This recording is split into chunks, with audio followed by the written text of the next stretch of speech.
buenas noches, bienvenidos una vez más a nuestro tercer episodio de nuestro podcast Más allá de la Navidad. El día de hoy estamos contentos por la recepción que han tenido estos episodios y agradecemos a Dios porque ha sido un momento en el cual hemos podido aprender juntos, hemos podido disfrutar de este tiempo y en días pasados estuvieron algunos de mis compañeros y hoy tengo la bendición de poder presentar a uno de mis compañeros, amigos y hermanos de los más chicos que tenemos aquí en el seminario, nuestro hermano David Escalante. David, Dios te bendiga y gracias por aceptar esta invitación. No, gracias, Abraham, y como te comentaba, gracias también por tomarme en cuenta. Ok, el día de hoy vamos a tocar un tema bastante interesante, como todos los demás que han sido, y el título que presenta el libro La Navidad Oculta de Tim Keller es ¿Dónde está el Rey? ¿Qué piensas, David, con esta primera pregunta que presenta el autor? Bueno, pues leyendo el capítulo pudiéramos ver cómo esta pregunta desde aquellos tiempos sigue generándose hasta el día de hoy en todas las personas. De alguna manera, aquellos que somos hijos de Dios hemos encontrado la respuesta respecto a dónde está el Rey, pero pues tristemente aún faltan muchas personas que no han encontrado dónde está. Bien, fíjate que en el episodio pasado empezábamos con la apertura pensando en el libro de Números y cómo aquellas genealogías y aquellos montón de nombres que hay en el libro de Números y cómo pasábamos a veces por alto la genealogía. Y pensando en esta cuestión de dónde está el rey, me fue inevitable pensar en David con Mefiboset. Un relato bastante interesante en el Antiguo Testamento que presenta al rey buscando a Mefiboset para ser de bendición. Y aunque esta pregunta con la que hemos iniciado, ¿dónde está el rey?, hace una apertura a lo que de alguna manera, parafraseando, dice Herodes con respecto a los sabios, como tú bien lo mencionas, es una pregunta que es aún activa o válida hasta el día de hoy. Sí, y creo que de lo que menciona Timothy Keller, como muestra el rey, y como lo vamos a ver ahorita más adelante, es todavía mejor que a pesar de que esta pregunta se siga haciendo, ¿dónde está el rey?, nosotros que hemos ya sido hechos hijos de Dios, podemos contemplar ese privilegio de que a pesar de que nosotros nos preguntábamos dónde estaba el rey vino a buscarnos a nosotros antes de que nosotros lo buscáramos. Qué interesante es esta reflexión. Y pensar en los sabios del Oriente, David, estamos en nuestro México lindo y querido y tenemos inclusive todo un día después de estas fechas decembrina y no se trata de pensar solamente en tres varones montados en un animal diferente cada uno, no se trata de Melchor, Gaspar y Baltasar como comúnmente la tradición lo dice, sino que es algo mucho más profundo. Inclusive si se tratara de hacer un análisis tal cual de la Biblia, un análisis exegético, ni siquiera nos muestra la cantidad de personas que venían. Algunos toman como referencia que eran tres por las cuestiones de los tres diferentes regalos que tenían, pero sin duda alguna los sabios del Oriente juegan un papel importante en esta cuestión para con el Señor Jesucristo. No, y aparte muchas veces no tomamos en cuenta o no profundizamos bien en esta historia que nos habla el Evangelio de Mateo respecto a la visita de los sabios. Normalmente la vemos de una manera pues bien superficial. Y bueno, leyendo el libro pude darme cuenta que había cosas de las que verdaderamente no había percibido antes. Y bueno, tampoco quiero decir que la Biblia, por narrar esa historia tan solo en unos cuantos versículos, no es como que se extienda 5 capítulos o más, quiere decir que le falta, porque pues la Biblia es la palabra de Dios y es autosuficiente. Y sin embargo, a pesar de que todas estas herramientas que nos ofrecen los escritores cristianos, a pesar de no ser inspiradas por Dios, sí creo que son inspiradas en Dios y por lo tanto yo creo que Dios sí se alegra en que nosotros demos uso a estas herramientas. Y en este caso, en el libro de Timothy Keller, realmente sí pude ver muchas cosas de las que no había tomado en cuenta al leer la Biblia. Pensar en los sabios y en la búsqueda del gran rey o del rey de reyes, que es nuestro Señor Jesucristo. Podemos pensar a primera vista que no son unos magos, como incluso la tradición lo dice, ¿no? Eran astrólogos orientales, expertos en sus conocimientos, pero de alguna manera ellos reconocieron la necesidad de algo superior, un rey divino. De manera que su búsqueda no se quedó ahí, sino que los llevó a Jerusalén y finalmente hasta Belén, David. Sí, y algo que tuvo que ver en la vida de estos sabios fue que tuvieron la humildad suficiente para reconocer que había algo más. Normalmente uno escucha ahorita a muchos filósofos a lo largo de la historia, cómo realmente, filósofos, científicos y demás, cómo realmente buscaban dar una explicación que no tuviera que ver nada sobrenatural, simplemente con lo que es la materia, con lo que hay en el planeta, y creo que eso solamente es algo que hacen con toda la intención de negar aquello que es innegable. Normalmente así lo hacen, no hay manera de que ellos puedan negar una presencia sobrenatural en este mundo, y es algo que a los sabios no les pasó. Ellos tuvieron la humildad de reconocer, a pesar de todo su conocimiento, reconocer que había algo más, y tenían esa humildad de buscar para lograr encontrarlo. Sí, si pensamos a detalle en estas personas, en estos hombres, en los sabios, podemos pensar que son representantes de aquellos que desde cualquier contexto cultural, aún inclusive religioso, sienten la necesidad de buscar algo trascendente, algo que va mucho más allá. No sé, David, si quieres platicarnos acerca de este punto, ¿qué piensas o qué te parece? Pues cuando lo estaba leyendo me acordé de un maestro que tenía en la preparatoria. Él me daba la clase de filosofía y era un hombre pues muy estudiado, tenía mucho conocimiento. Sin embargo, en él, a pesar de todo el conocimiento que tenía y a pesar de no ser creyente, pude ver también la humildad que tenía en su vida. Él nos platicaba acerca en una clase de la película de Dios no está muerto. Y él ahí dijo, como esta película de Dios no está muerto, no sé si la han visto, y empezó a platicar. Y dice, y al final, escuchando la película y viéndola, pude ver que los argumentos que presentaba el joven contra el maestro en el debate, dice, realmente tienen mucho sentido. Y lo dijo así abiertamente en frente de los alumnos. Y me pareció algo muy interesante, algo que yo nunca había visto en él, pero a pesar de todo lo que él conocía, a pesar de decir abiertamente que no creía en Dios, pues pude encontrar sentido incluso en esta película que él había visto. Sí, y es lo que comentaba, la gente hoy en día está buscando alternativas para poder a veces conectarse con algo más o pensar en algo que pueda llenar un vacío. Platicábamos con Braulio en el primer episodio que solamente el vacío es del tamaño de Dios, solamente Dios lo puede llenar. Sin embargo, como personas nos hemos encargado de poder buscar algo más, y tristemente ese algo más siempre o casi siempre está fuera de lo que el Señor requiere.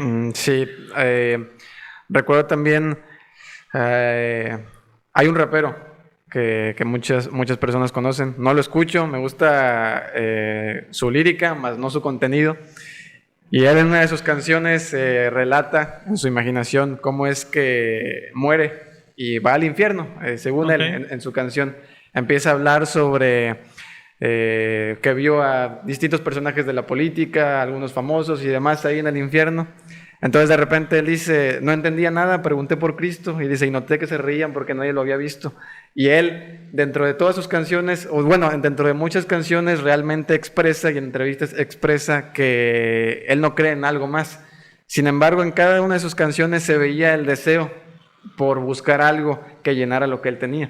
A final de cuentas, el fin de esta persona no fue nada bueno. Algunas personas dan muchas teorías acerca de su muerte, pero lo que sí creo y lo que puedo ver en sus letras es que él tenía un vacío, como tú dices, del tamaño de Dios. Lo trataba de ocultar mediante muchas cosas o buscarlo en otras partes. Sin embargo, lo único que lo podía llenar era Dios. Sí, otra de las cosas en las cuales como personas, como humanos, a veces queremos tratar de llenar, es algo que inclusive dentro de alguna de nuestras actividades aquí en nuestra ciudad de Matamoros, alguna vez lo tocamos, como lo es el hedonismo. Una de las alternativas que buscan o que buscamos cuando no tenemos a Cristo en nuestra vida es poder buscar la satisfacción y el placer propio. Te da placer, hazlo. Sí, así que podemos llegar a pensar y tener esto en cuenta, de que cada una de las personas, por más lejana o cerca que se encuentre, buscan algo trascendental. Hace días platicaba con mi esposa y le decía que estábamos platicando de una de mis sobrinas y me estaba platicando una experiencia de ella, de la pequeña, muy personal, y ella mi esposa me decía, es que a ella le da vergüenza. La niña tiene 3 años, 4 años, dice, le da vergüenza. Y yo le decía, ¿y quién le enseñó la vergüenza? Dice, no, pues es que yo no recuerdo que nadie. Bueno, es que todos de alguna manera tenemos esa parte en cuenta que menciona Romanos y Pablo, ¿no? Pablo escribiendo a los Romanos, que todos de alguna manera conocemos y tenemos el hecho de poder conocer a Dios, o inclusive de manera moral. Pero ese es un tema para otro día probablemente, bastante interesante también. Pero la gente está buscando alternativas y está buscando filosofías para poder saciarse, para poder llenar y satisfacer su necesidad. Y ahora ni siquiera tampoco, bueno fuera que se quedara solamente en maneras de pensar, en filosofías, pero lamentablemente hoy en día lo quieren llevar a la práctica. Lo podemos ver con pues, las diferentes ideologías que se han levantado. No me refiero solamente a ciertos grupos. Sí, a ciertos grupos, sino en general. Y de alguna manera, todas estas personas, si realmente les preguntaras y fueran sinceras, yo creo que muchos de ellos dirían que se siguen sintiendo vacíos. Y muchos lo han confesado abiertamente. Después de haber pasado tanto tiempo estando en cierto grupo, estando apoyando, llegan a la conclusión de que nada de eso los ha llenado y que realmente ocupan algo más. Sin embargo, Satanás también se ha encargado de nublarles la mente, de nublarles el juicio. Yo creo que muy en el fondo se quieren dar cuenta de que eso que los puede llenar es Dios, pero de alguna manera Satanás los sigue estando esclavizando a su ignorancia y a su deseo de no acercarse. Sí, pensando en lo que escribe Juan, los hombres amaron más las tinieblas que la luz porque sus obras eran malas. Voy a tocar aquí, David, y espero, tal vez te voy a agarrar un poquito en curva, pero pues es parte de la misma experiencia. Sí. Ahorita mencionabas, y quiero traerlo a memoranza una vez más, ahorita mencionabas acerca de este rapero.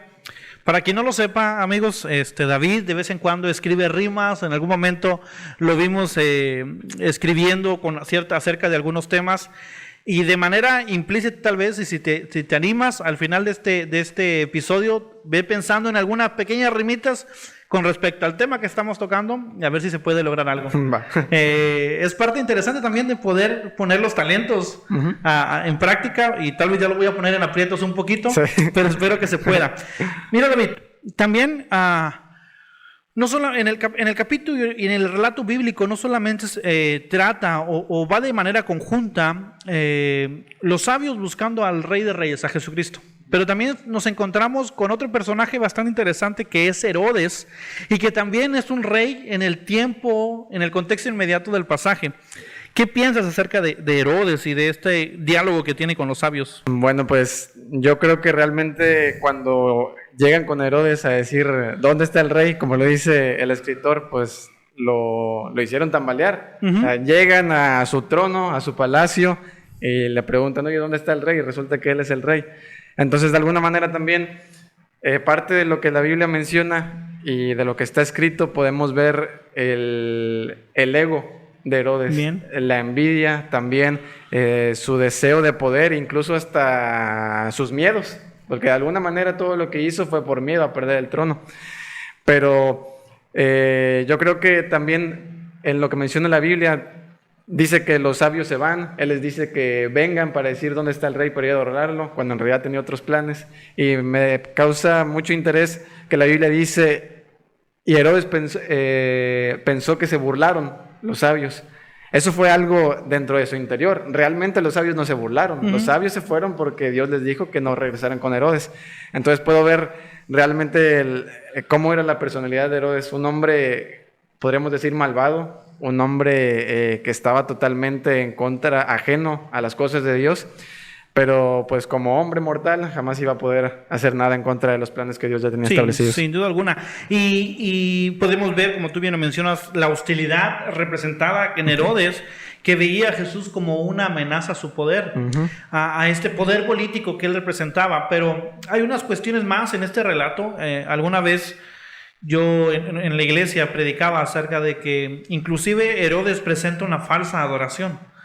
Porque dice a los sabios, ¿saben qué? Cuando lo encuentren, vengan conmigo. Y yo les decía a los hermanos, y tal vez a forma tal vez exagerada, tal vez Herodes decía, para que yo venga también y me postre a adorarle. Presenta esta hostilidad, inclusive esta falsa adoración. Pero el problema no solamente se encuentra con Herodes, sino también con el grupo o el consejo que está alrededor de él, porque podemos ver que cuando los sabios vienen, Herodes junta al consejo, de alguna manera, si tratáramos de parafrasear, le dicen, hey, que un rey van a hacer, ¿dónde van a hacer? ¿Y cuál fue la respuesta de este consejo? Sí, pues no. Dice, no, pues está escrito según uno de los profetas antiguos que van a hacer en Belén, pero quién sabe, ¿no?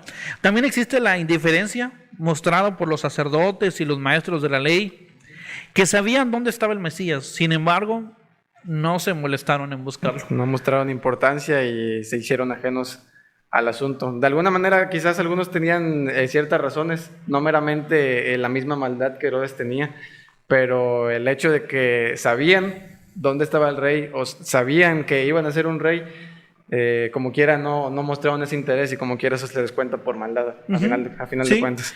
Y podemos ver, inclusive en la cuestión de los sabios del Oriente, la adoración representada a través de ellos, que viajaron largas distancias. A mí me sorprende pensar en cómo seguir una estrella. Yo que tal vez no sé ni siquiera usar una brújula, ¿no? ¿Dónde está el norte? ¿Dónde está el sur? Sin embargo, ellos dedicaron tiempo, dedicaron probablemente horas de viaje. No probablemente, dedicaron horas de viaje, cansancio, tal vez dolor. Sin embargo, todo valió la pena porque ellos venían a adorar al Rey de Reyes. No, y aparte el hecho de que entre ellos, me pregunto cómo no se pusieron a cuestionar, de decir, ¿cómo vamos a ir a seguir esa estrella? ¿O qué es lo que vamos a ganar llegando allá? ¿Qué tal si puede ser solamente cuestiones de nosotros? Bien. ¿O por qué no pensaron antes en la ciencia, lo que es solo la ciencia, sin nada espiritual? Sin embargo, yo creo que ellos sí entendieron el vacío que había en ellos. Podría ser que aparte de ser sabios, también eran personas con cierto estatus social elevado, ¿por qué no decirlo? Y a pesar de eso, yo creo que su actitud al ir a buscar al rey, no solo para ir a verlo, sino también para adorarlo, es algo que también debe ser un ejemplo para cada uno de nosotros. Sí, sin duda alguna.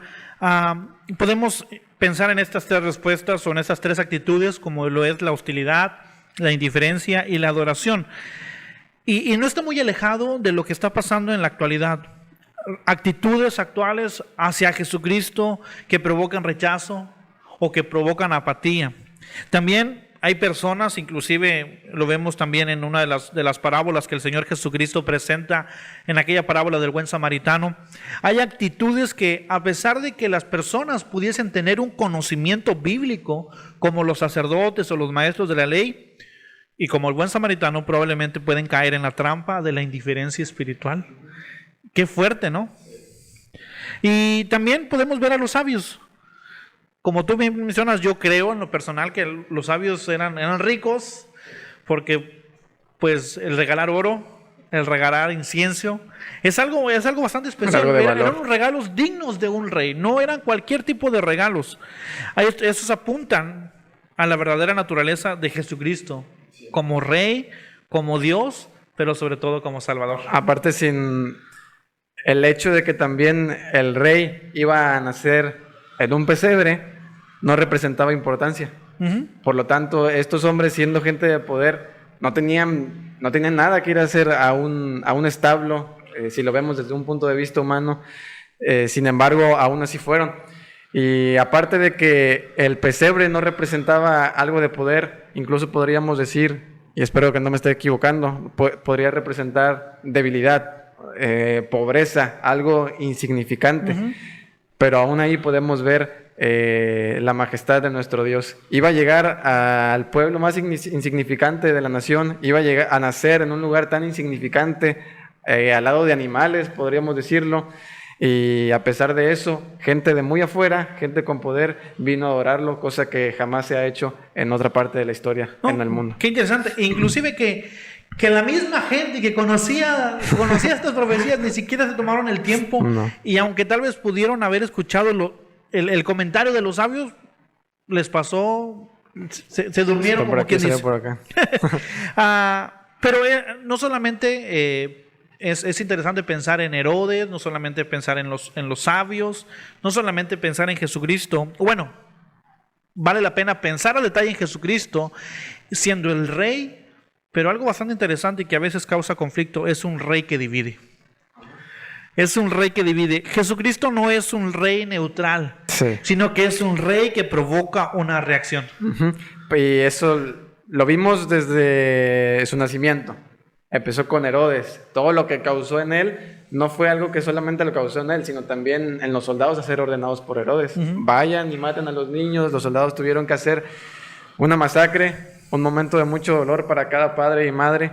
Y a lo largo de la historia podemos ver a Jesús cómo siguió siendo rey y de alguna manera alborotaba, en el buen sentido, a las personas, a otras de una mala manera, pero por causa del pecado de uno.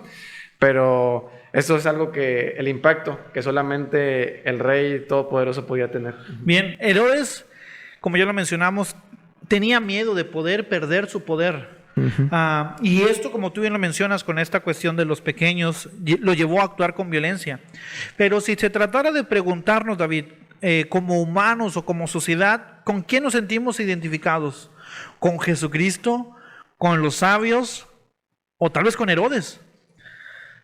Pues yo creo que podemos tomar parte de varios. Por ejemplo, algunas personas podríamos decir que están de acuerdo o que van acorde a la actitud de Herodes, Okay. que realmente se muestran hostiles hacia Jesús. No es que sean indiferentes, no es que digan así, respeto tu creencia acerca de Jesús y demás, sino que verdaderamente atacan y que están en contra de lo que dice la palabra de Dios. Bien. Sin embargo, la indiferencia que mostraron, el círculo, el vínculo que tenía Herodes, su consejo, podríamos decir que muchos cristianos a veces nos encontramos también en esa indiferencia. Sabemos dónde está el rey, sabemos que está a nuestro alcance y a pesar de ello pasan los días y a veces pasan muchos días sin que nosotros lo busquemos. Y pensando, por ejemplo, también yo concuerdo con lo que mencionas, pero pensando en Herodes y pensando en que Jesucristo es un rey que divide, a veces solamente nos gusta pensar en Jesucristo como el Salvador, el que vino y me salvó de las llamas del infierno, pero muy pocas veces tomamos a Jesucristo como el Señor de nuestras vidas y le decimos, Señor, o Jesús, tú eres mi Salvador, pero el que se sienta en el trono soy yo. No dejo que Jesucristo venga y ponga todo en orden, no queremos entregarle las cosas a Dios. Sí, era lo que decía el escritor, que dentro de nuestra vida ponemos nuestros propios tronos. Queremos dejar un trono específico para Jesús, pero no realmente el trono de todo nuestro ser. Y eso no es algo, evidentemente, que pasa solamente con aquellas personas inconversas, sino también con nosotros. ¿Cuántas personas podemos llevar mucho tiempo dentro de la vida cristiana, siguiendo a Cristo, y a pesar de ello todavía seguimos batallando con ciertas cosas que no hemos dejado atrás? Podemos decir que Dios ha hecho un cambio en nuestras vidas, pero a final de cuentas la naturaleza pecaminosa sigue ahí y de alguna manera todavía tenemos que seguir luchando por rendir todo nuestro ser a Cristo. Sí. Jesucristo también nos desafía en cuanto a nuestras prioridades. Por la gracia del Señor me ha permitido poder estar en una iglesia, poder pastoreando, y agradezco al Señor por la vida de mis padres, porque en su momento ellos me dijeron, Abraham, lo único que te podemos dejar de herencia es el estudio. Y tengo bien presente, y hace unos par de días en una de las clases lo comentábamos, a veces inclusive nuestras prioridades van hacia nosotros mismos. Yo tengo presente un conflicto que tuve de manera interna, el decir, es que se trata de lo que yo quiero, de lo que yo necesito, de que quiero cierto estatus, de que quiero un carro, de que quiero una casa. Sin embargo, sabía que el Señor estaba tratando conmigo, y a pesar de que en teoría mi prioridad era el Señor, mi actitud y mi corazón reflejaban otra cosa completamente diferente. De la misma manera, el Señor, nuestro Dios, nos desafía con respecto a nuestras prioridades. Y es algo que también es algo con lo que he estado batallando durante los últimos años. Quisiera decir que es algo que es diferente de la situación, pero la realidad es que he batallado. Te le comentaba la otra vez en la clase en la que tú también estás. En mi otro trabajo, estaba esperando una oportunidad para entrar a otro trabajo, y cuando llegó, yo tenía, debido a que iba a ser un trabajo en el que iba a tener más tiempo libre, yo tenía la intención de empezar a hacer planes para mí, o todos esos proyectos que tenía planeados, empezar a hacerlos, pero para mí. Sin embargo, antes de tener ese trabajo, yo le había dicho a mi mamá, el día que Dios me dé ese trabajo, yo voy a entrar al seminario. Entonces, cuando llega este trabajo, le digo a mi mamá esto, voy a hacer esto, voy a poner lo otro y así, así. Y me dice mi mamá, recuerda tu promesa, recuerda la promesa que le hiciste a Dios.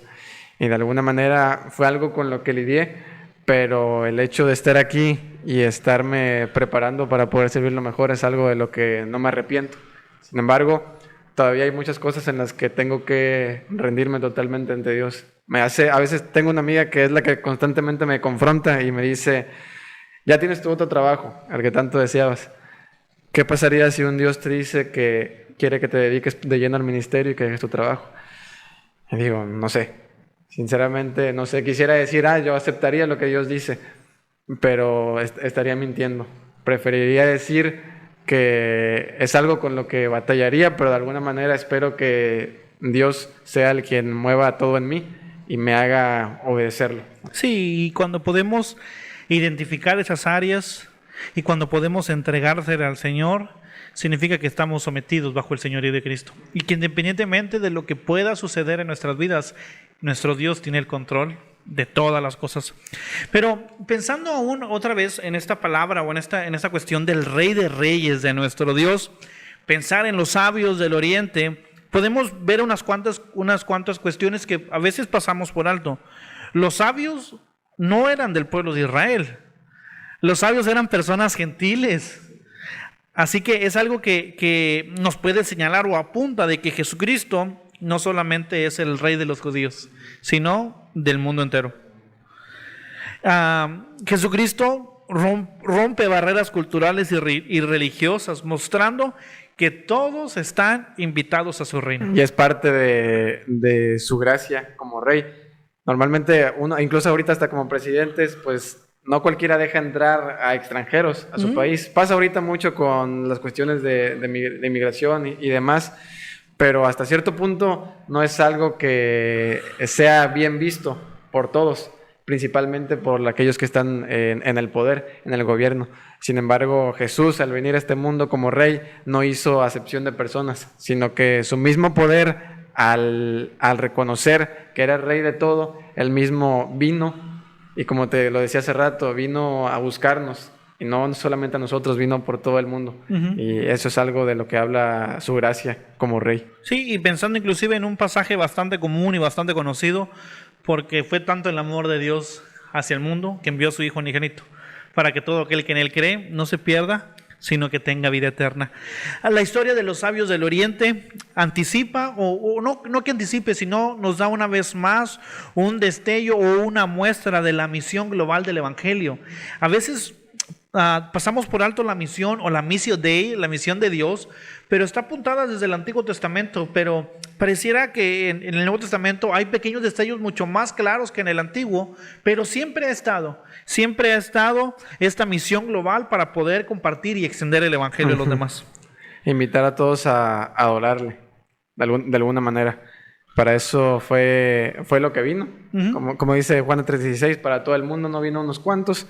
Y pues tristemente aún faltan muchos que no han tenido el privilegio de reconocerlo como Rey de Reyes. Y tenemos una tarea bastante grande, bastante interesante de poder hacer. El Señor nos ha hecho sus siervos, nos ha hecho sus embajadores, y por tal motivo, así como los sabios, y bendito sea el Señor porque tú y yo ya conocemos al Rey de Reyes, así es. Pero hay muchas personas que aún no lo conocen y que el Señor está al alcance de ellos. Platicaba con mi esposa al estudiar este episodio, y le decía, a veces hay como que unas cuestiones media espinosas en el capítulo, con algunas cuestiones como por ejemplo, yo puedo buscar a. Sin embargo, inicié con la historia de David y Mefiboset. El Señor es quien nos ha buscado a nosotros. Y me encanta pensar en este personaje, en Mefiboset, porque nos relata la Escritura que habitaba en un lugar de maldad. El hombre era una persona que se tenía que arrastrar, no podía caminar. Sin embargo, en el pasaje nos relata cómo el rey manda a llamar por una promesa que había tenido con su amigo y lo invita, le pone las ropas del rey, lo sienta a la mesa del rey y come todo lo que el rey. De la misma manera, Jesucristo mismo ha hecho esto por nosotros. Ha venido, se ha despojado de su gloria, nos ha dado ropas limpias y nos invita a que podamos ser partícipes. Y eso es lo que nos falta. A veces creo que lo entendemos, pero no llegamos a comprenderlo totalmente, porque hablo por mí, si comprendiera verdaderamente el privilegio de conocer al Rey verdadero, estaría predicando todos los días a aquellas personas que no lo conocen. Porque llegará el día, como lo mencionaste ahorita, el Rey está cercano, Jehová está cercano, lo dice Isaías. Llamadle en tanto que está cercano. Pero va a llegar el día en el que ese Rey ya no va a estar cercano, y de alguna manera así lo podemos decir. Dice Itiel Arroyo que una de las mejores definiciones del infierno es separación total de Cristo. Y la canción que te mencionaba hace poquito de este rapero, en esa frase yo realmente puedo relacionar rápidamente con la frase de Itiel Arroyo. Él dice: no entendía nada de lo que estaba viendo, pregunté por Cristo y noté que se burlaban porque nadie lo había visto. Y al decir esa frase pude entender verdaderamente lo que es el infierno. En el infierno las personas van a recordar que alguien les habló de Jesús, alguien les habló acerca de Dios, y van a intentar clamar, pero ahora sí el Rey ya no lo va a escuchar. A pesar de su omnipresencia, a pesar de su omnisciencia, el infierno ya va a ser un punto y aparte. Ahorita cualquier persona tiene la oportunidad de clamar al Rey, y el Rey lo va a escuchar, sea la persona que sea, haga lo que haga hecho, el Rey lo va a escuchar. Pero un día ya no será así, y parte de nosotros de tener el privilegio de conocer a este Rey es entenderlo y aparte poder compartirlo para que muchas personas no sean apartadas eternamente de él. Bien, y pues estamos a punto de concluir este tiempo que ya se nos fue bastante rápido. Sí. Te tuve una petición, disculpe el tartamudeo, me emocioné un poquito. Te tenía una petición hace un momento, si pudieses algo improvisado al final del día. Yo te he escuchado en algunas ocasiones, y pensando en ese tema bastante interesante, ¿crees que se pueda lograr algo? Sí, yo creo que sí. Ok, entonces no se hace beatbox, no tenemos música de fondo, así que va a ser a capela, así que vamos a escucharte, David. Sí. La Navidad en ese tiempo es algo que se toma de una manera muy superficial. Se piensa en regalos, se piensa en amigos o a veces de una situación familiar. Pero la verdadera Navidad no se trata de esto, sino de algo más. Es que el Rey un día vino a este mundo para mostrarnos la luz y también darnos paz. Él es el Rey, el que vino a darnos una vida en abundancia, el que vino a darnos de alguna manera poder, misericordia y también a llenarnos de gracia. Él es el Rey que vino a amarnos, a mostrarnos su amor, a morir por nosotros. Y de alguna manera, a pesar de eso, a pesar de conocerlo, muchas veces seguimos escondiendo nuestro rostro.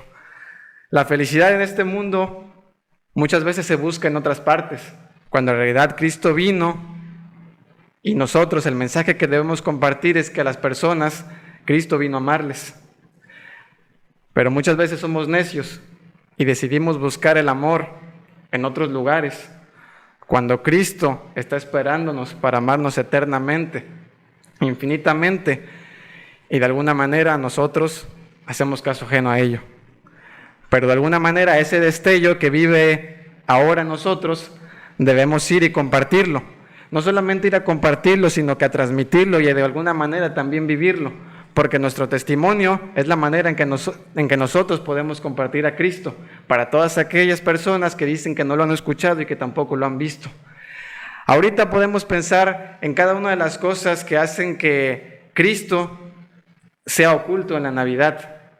Podemos ver a Santa Claus, al Grinch y a muchos personajes que están ocultando la verdadera realidad. Y no quiero decir que estas películas son malas o que de alguna manera representan maldad, sino que todo esto está haciendo que las personas no vean la verdad. La Navidad no se trata de un pino, no se trata de una estrella, se trata de una situación más valiosa y una situación más bella. Y hoy podemos decir que nosotros en algún tiempo tenemos la Biblia y conocemos aquella ley, pero hoy podemos estar agradecidos teniendo el privilegio de que por fin conocemos al Rey. Bien, bendito sea el Señor, y se me está erizando la piel. Y qué buena forma de terminar.